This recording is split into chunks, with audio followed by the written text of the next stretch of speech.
नमस्कार, बहुत स्वागत है आपका। आपके साथ मैं हूं मृदुल शर्मा। सबसे पहले बात करेंगे भोपाल की, जहां से खबर मिल रही है तात्या टोपे खेल परिसर में 10 कोरोना मरीज मिले हैं। बड़ी खबर आपको बता दें, खिलाड़ी और कोच कोरोना पॉजिटिव पाए गए हैं। खेल परिसर में बाहरी खिलाड़ियों के एंट्री पर भी रोक है। खेल परिसर में प्रैक्टिस सेशन पर भी रोक लगा दी गई है। बड़ी खबर टीटी नगर स्टेडियम से हम आपको बता रहे हैं। पूरे खेल परिसर में कई सारी गतिविधियां जो खेलों से संबंधित हैं वो संचालित की जाती हैं, लेकिन यहां पर कोरोना संक्रमण फैल गया है। 10 कोरोना पॉजिटिव मरीज मिले हैं, जिसमें कुछ खिलाड़ी शामिल हैं तो कुछ कोच शामिल हैं। और इसके बाद जो खेल की गतिविधियां हैं उन्हें रोक दिया गया है। प्रैक्टिस सेशन पर पाबंदी लगा दी है, उसे रोक दिया गया है तुरंत, क्योंकि इस स्टेडियम में बड़ी संख्या में खिलाड़ी पहुंचते हैं और वो खिलाड़ी जो हैं अन्य खेलों से जुड़े हुए हैं, चाहे कबड्डी हो, बैडमिंटन हो, तमाम खेलों से जुड़े हुए रहे हैं। लेकिन एकाएक कोरोना की खबर के बाद तमाम खिलाड़ी और कोच क्वारंटीन अपने आप को कर रहे हैं। साथ ही साथ जांच के लिए भी प्रशासन मुस्तैद है, क्योंकि कई ऐसे खिलाड़ी और कोच हैं जो अपने खेल की तैयारी के दौरान बाहर भी जा सकते हैं या गए होंगे। उनकी भी अब कांटेक्ट ट्रेसिंग की जाएगी। प्रमोद शर्मा तमाम महत्वपूर्ण जानकारी के साथ इस समय फोन लाइन पर जुड़ चुके हैं। प्रमोद, क्या आपके पास खबर मिल रही है? अभी 10 कोरोना पॉजिटिव मरीज मिले हैं, कैसे इनकी कांटेक्ट ट्रेसिंग की जाएगी? देखिए, बिल्कुल 10 ये खिलाड़ी भी हैं इनमें और कोच भी हैं, और इसके बाद पूरे परिसर में हड़कंप है। और आगामी कुछ समय के लिए जो स्टेडियम है उसमें जो खेल गतिविधियां हैं उन पर प्रतिबंध लगा दिया गया है। अब स्वास्थ्य विभाग की टीम कांटेक्ट ट्रेसिंग कर रही है, वो किस किस से मिले थे, किस किस के संपर्क में आए, और बाकी और जो अन्य स्टाफ है, खिलाड़ी है, उनकी कोरोना जांच भी कराई जा रही है। लगातार कोरोना का संक्रमण बढ़ रहा है। बरकतुल्लाह विश्वविद्यालय में बड़ी संख्या में कोरोना पॉजिटिव मामले सामने आए, परीक्षाएं स्थगित करनी पड़ी, और अब जो खिलाड़ी जो खेल परिसर है वहां भी कोरोना पॉजिटिव के मामले बड़ी संख्या में सामने आए हैं। तो देखिए, राजधानी में लगातार कोरोना का जो ग्राफ है वो लगातार बढ़ रहा है और ये चिंताजनक है। और अब ये और चिंताजनक हो गया है कि अब जो खिलाड़ी हैं जो लगातार तैयारी कर रहे थे अलग अलग खेलों की, अब उनमें भी पॉजिटिव मामले बड़ी संख्या में सामने आए हैं। हेल्थ विभाग की टीम लगातार कांटेक्ट ट्रेसिंग में जुटी हुई है और कई और अन्य लोगों की भी कोरोना जांच कराई गई है। रिपोर्ट आना बाकी है। मतलब साफ है, राजधानी में कोरोना का मामला, कोरोना का ग्राफ और कोरोना के मामले लगातार बढ़ रहे हैं। बहुत शुक्रिया प्रमोद तमाम बातचीत के लिए।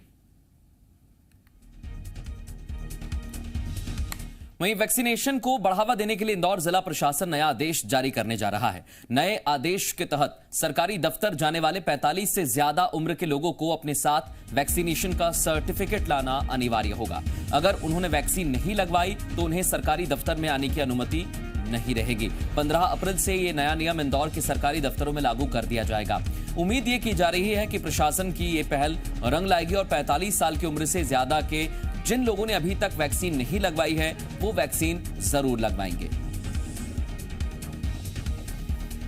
ऐसे कार्यालय हैं जहां आम जनता लार्ज स्केल में जाती है, तो वहां पर अंदर ऐसे लोगों का प्रवेश नहीं होना चाहिए जिनको कि मौका दिया गया था उन्होंने वैक्सीनेशन नहीं करा। जैसे कलेक्टर कार्यालय हो गया, नगर निगम कार्यालय हो गया, अन्य IDA हो गया, अन्य जितने भी कार्यालय हैं वहां पर चेक कराया जाएगा। आपको मोबाइल में रखना होगा वैक्सीनेशन का अपना, कि आपने 45 प्लस है और वैक्सीनेशन आपने कराया है।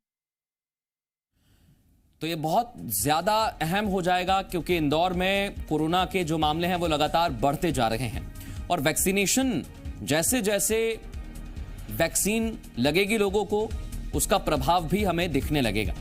इसलिए प्रशासन ने पहल की है कि वैक्सीनेशन में बड़ी संख्या में लोग हिस्सा लें। 45 साल से जिनकी उम्र ज्यादा है और अगर वो सरकारी कर्मचारी हैं, ऑफिस में जा रहे हैं, कार्यालय में जा रहे हैं, तो उन्हें वैक्सीन लगवाना अनिवार्य होगा। क्योंकि अगर वो बीच रास्ते में कभी भी उनसे सर्टिफिकेट मांगा जाएगा तो सर्टिफिकेट देना होगा, और अगर नहीं देना होगा, अगर उनके पास सर्टिफिकेट नहीं होगा तो उन्हें वैक्सीन लगवानी होगी। शैलेंद्र हमारे सहयोगी ज्यादा जानकारी के साथ मिल गए हैं, जुड़ चुके हैं। शैलेंद्र, जो अभी फैसला लिया गया है उसके मुताबिक क्या वैक्सीनेशन में अभी कमी देखी गई थी, इस वजह से यह फैसला लेना पड़ा? देखिए, बिल्कुल निश्चित तौर पर जिस तरीके से हमने देखा कि प्रथम और द्वितीय चरण जब हुआ, जो फ्रंटलाइन वॉरियर्स को वैक्सीनेशन का काम शुरू किया गया, तो कई कर्मचारी ऐसे थे जिन्होंने वैक्सीनेशन नहीं लगवाई थी। लेकिन उसके उलट जब हमने दोबारा देखा कि जब आम लोगों को, खासकर 45+ लोगों को जब वैक्सीन लगना शुरू हुई, तो ये संख्या जो है वो बढ़ चढ़ कर सामने आने लगी। और जिस तरीके से कलेक्टर को कई खासकर विभागों में ये जानकारी लगी थी कि कई ऐसे कर्मचारी हैं जिन्होंने वैक्सीनेशन नहीं करवाया है। उसी के तहत अब कलेक्टर ने कहा है कि 15 अप्रैल तक सभी लोगों को वैक्सीनेशन, खासकर 45 साल से अधिक उम्र के जितने भी कर्मचारी हैं उनको वैक्सीनेशन कराना अनिवार्य होगा। और जब वो अपने दफ्तर आएंगे तो उनको अपने साथ सर्टिफिकेट भी लेकर आना होगा। और यदि जो कर्मचारी वैक्सीनेशन नहीं करवाएंगे और वैक्सीनेशन का सर्टिफिकेट लेकर नहीं आएंगे, उनके खिलाफ दंडात्मक कार्रवाई भी की जाएगी। क्योंकि जिस तरीके से इंदौर में लगातार कोरोना का संक्रमण बढ़ रहा है, उसको लेकर सबसे प्रमुख हो जाता है इसके एहतियात तो बरते ही जाए, उसके साथ ही कोरोना वैक्सीनेशन का काम भी बढ़ चढ़कर हो। और जिस तरीके से लगातार जो सेंटर्स बढ़ाए गए हैं, पहले 175 सेंटर्स में वैक्सीनेशन किया जा रहा था, अब उनकी संख्या बढ़ाकर 300 कर दी गई है। और हमने देखा कि लगातार जो लोग हैं वो वैक्सीनेशन के प्रति जागरूक हो रहे हैं। और इंदौर सबसे अधिक वैक्सीनेशन कराने वाला मध्य प्रदेश का जिला है। लगभग 33,000 लोगों ने कल ही वैक्सीनेशन कराया था। तो ऐसे में बहुत आवश्यक हो जाता है कि सरकारी कर्मचारी हैं वो वैक्सीनेशन कराएं, क्योंकि वो जब ऑफिस में आते हैं तो कई लोगों के साथ संपर्क में भी रहते हैं।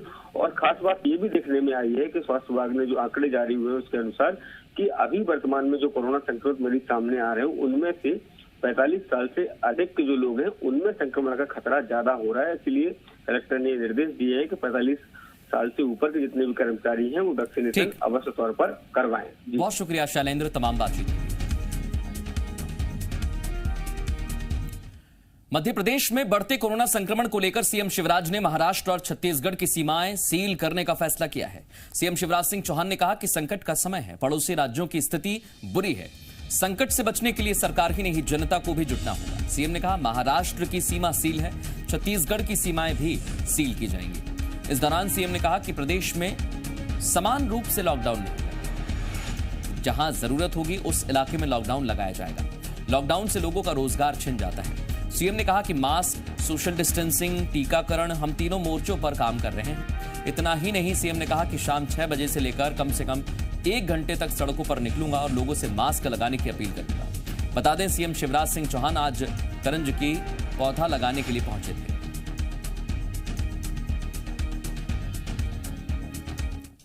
कल हमने तय किया है शाम को 6 बजे से लेकर कम से कम 1 घंटा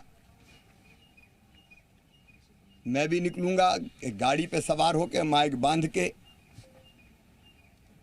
और बिना भीड़ इकट्ठे किए हुए केवल स्वाभाविक रूप से जो लोग होंगे उनको मास्क लगाने की अपील करूंगा। सबको ये प्रयास करना पड़ेगा कि लोग मास्क लगाएं। आज भारतीय जनता पार्टी भी फैसला करेगी, कार्यकर्ता निकलेंगे, विधायक, सांसद, मंत्री अपील करेंगे अलग अलग जगह मास्क लगाएं। कल भी हर एक जिले की स्थिति की मैंने समीक्षा की है। महाराष्ट्र की सीमा को हमने सील किया है, छत्तीसगढ़ से आने जाने पर भी प्रतिबंध लगेगा। मानवीय दृष्टिकोण से जिनका आना जाना जरूरी है उतना आना जाना होगा और सामान की आवाजाही होगी। जो वस्तुएं लेकर ट्रक्स आते हैं, मेरी अपील है अनावश्यक इन राज्यों में ना जाएं। जबलपुर के सिहोरा से बीजेपी विधायक नंदिनी मरावी की कोविड रिपोर्ट पॉजिटिव आई है। बीते कई दिनों से सर्दी और कमजोरी की वजह से विधायक नंदिनी मरावी ने कोरोना टेस्ट करवाया था, जिसके बाद उनकी रिपोर्ट पॉजिटिव आई है। विधायक का मेट्रो अस्पताल जबलपुर में इलाज करवाया जा रहा है। वहीं विधायक ने संपर्क में आए लोगों से कोविड टेस्ट कराने की अपील की है।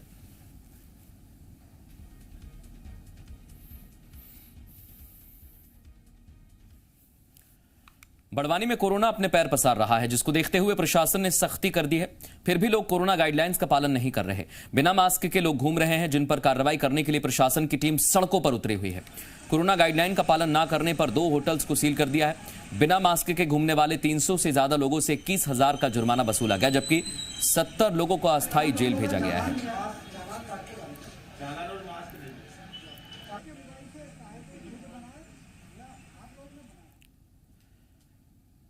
राजधानी भोपाल में संडे लॉकडाउन का पालन करने के लिए सख्ती देखी जा रही है। पुलिस जवान चप्पे चप्पे पर तैनात हैं। बिना मास्क के घूमने वाले सैकड़ों लोगों का चालान काटा गया है। राजधानी भोपाल पूरी तरीके से लॉक है, क्योंकि कोरोना कम बैक कर रहा है। संक्रमण के मामले बढ़ रहे हैं और जो कोई भी इस लॉकडाउन के बीच में बिना मास्क लगाए निकल रहा है और नगर निगम और पुलिस की टीम चालानी कार्रवाई कर रही है।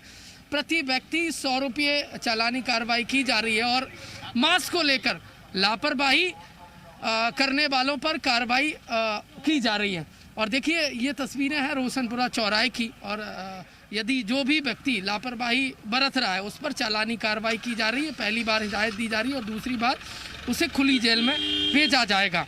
ये सड़क पर तैनात हैं इसलिए ताकि हम सुरक्षित रहें, अपने घरों में रहें, लॉकडाउन का सही से पालन हो। यही वजह है कि ये सड़क पर जवान तैनात नज़र आ रहे हैं, नगर निगम की टीम तैनात नज़र आ रही है। कोई भी व्यक्ति लॉकडाउन के बीच में बेवजह निकल रहा है तो उससे पूछताछ कर रहे हैं और इसके बाद उसे घर भेजा जा रहा है। चालान बना रहा है लगातार। मास्क को लेकर जो लोग लापरवाही बरत रहे हैं, सुबह से कितने चालान बनाए आपने?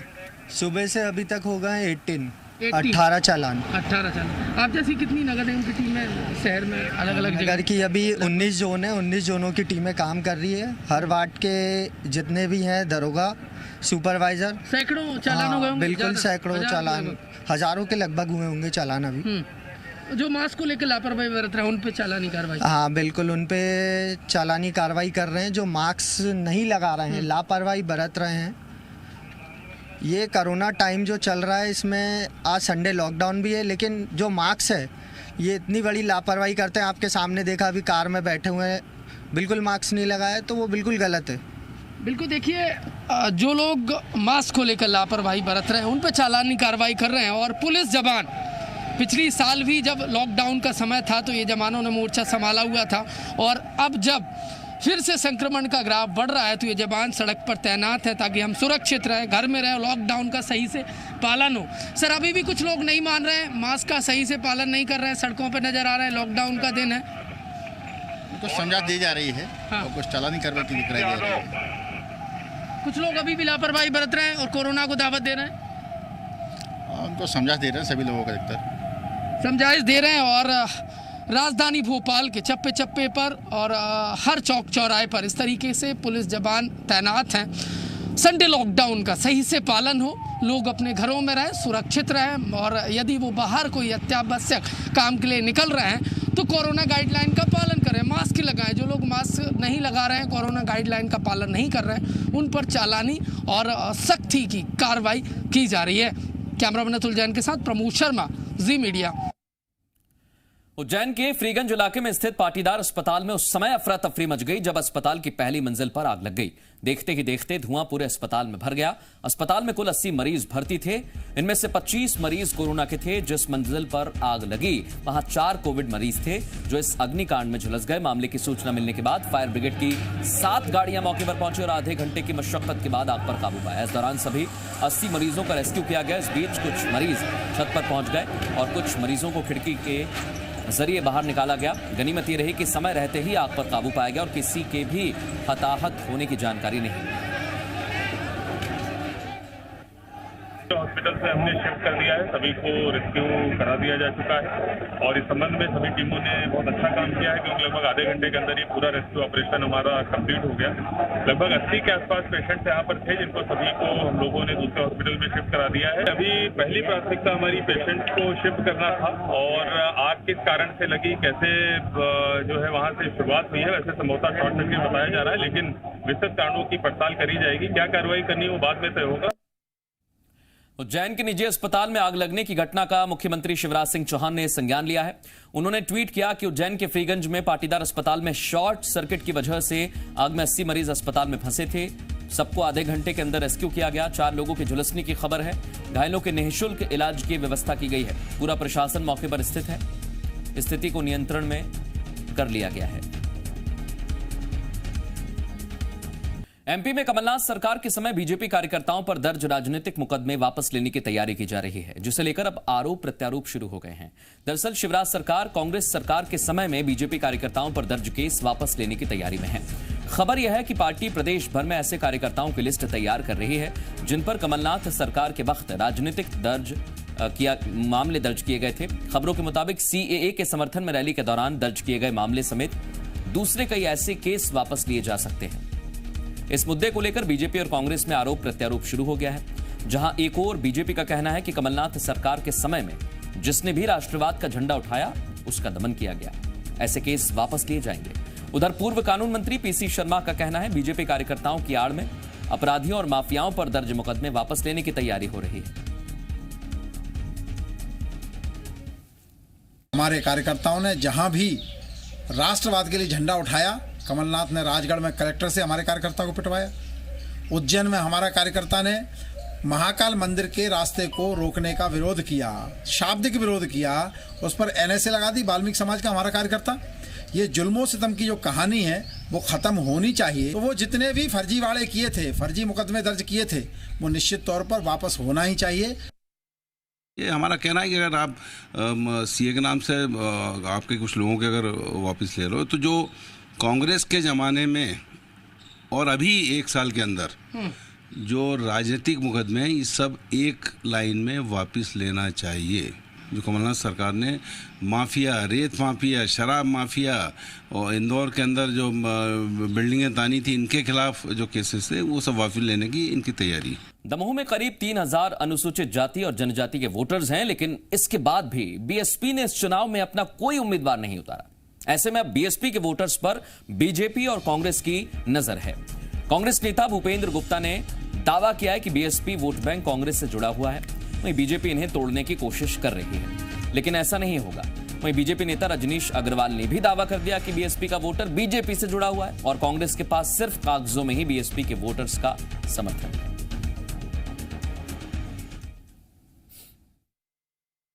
हमारे जो कार्यकर्ता हैं, हमारे जो विधायकगण हैं, हमारे जो प्रभारी हैं, चप्पे चप्पे पर डटे हैं मैदान में। और भारतीय जनता पार्टी कितना भी प्रयास कर ले, भारतीय जनता पार्टी के पास सामने सबसे बड़ी चुनौती कि वो अपनी दुकान सेट करें। आज बीजेपी का वोटर उनके साथ नहीं है, तो पहले बीजेपी का वोटर ठीक कर लें, फिर उसके बाद बीएसपी के वोटर की तरफ नज़र डालें। वो तो सब खिलाफ हैं। राहुल लोधी वर्सेस दमोह चुनाव हो रहा है ये, और इस चुनाव में कांग्रेस की फतेह निश्चित है। बहुजन समाज पार्टी का जो कमिटेड वोटर था, वो भारतीय जनता पार्टी में कई जातियां उपजातियां समाहित हो गई। भाजपा का वोट बैंक बड़ा है, कांग्रेस का कम हुआ है, बसपा का जहां लुप्त हुआ है वहां भी ये देखने में आया। और दमोह के विधानसभा का उपचुनाव का कलेवर बहुत अलग होता है, और इस उपचुनाव में आप देखेंगे कि जो वोटर किसी दूसरे का कहा जाता था, वो भारतीय जनता पार्टी की ताकत बढ़ाने वाला है। और जीत का अंतर मैंने कहा इतना बड़ा होगा जितने कांग्रेस के वोट होंगे उससे कम। मध्य प्रदेश के मुख्यमंत्री शिवराज सिंह चौहान 8 अप्रैल को 2000 उद्योगों की एक साथ शुरुआत करेंगे। प्रदेश में 2000 एमएसएमई यूनिट स्थापित की जाएगी, जिन्हें प्रदेश में ही जो प्रदेश के लोग हैं वही चलाएंगे, वही लगाएंगे। व्यापार और व्यवसाय को बढ़ावा देने के लिए सरकार ये कदम उठा रही है। सीएम ने कहा कि उद्योग प्रदेश के भाई बहन लगाएंगे। भोपाल में global skill park, modern ITI स्थापित किया जा रहा है।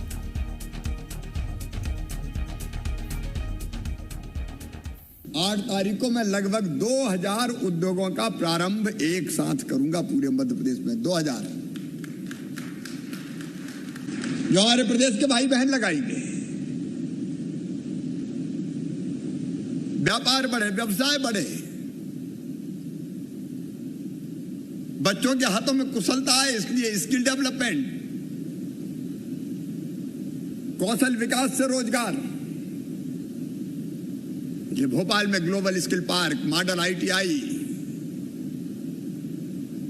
प्राकृतिक संसाधनों का सदुपयोग, स्व सहायता समूह की बहनों ने उद्यान की, नर्सरी में पौधारोपण किया। मैं बधाई देता हूं, 80 लाख पौधे तैयार किए उन्होंने, 80 लाख।